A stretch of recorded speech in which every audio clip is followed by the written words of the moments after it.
دوستو، آج میں آپ کے لیے ایک دلچسپ خبر آیا ہوں، تو سنیے۔ دنیا میں لوگ نت نئے ریکارڈ بنانے کے لیے انوکھے اور منفرد کام سر انجام دیتے ہیں۔ اکثر اوقات لوگ ایسے حیرت انگیز کام بھی کر جاتے ہیں کہ دیکھنے والے بھی دنگ رہ جاتے ہیں۔ انتوں کے چھلکے نہایت ہی نازک ہوتے ہیں جو بآسانی ٹوٹ جاتے ہیں۔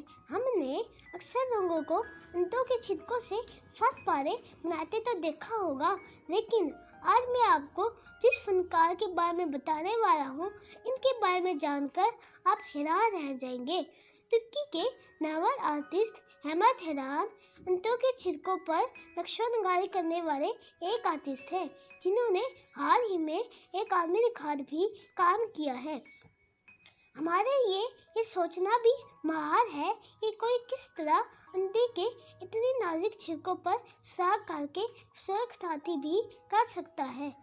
اس ناممکن سوچ کو احمد حیدان نے پایۂ تکمیل تک پہنچایا اور ایک انڈے کے چھلکے پر 12,000 سراغ کر کے عالمی ریکارڈ بنانے کے ساتھ لوگوں کو بھی دنگ کر دیا۔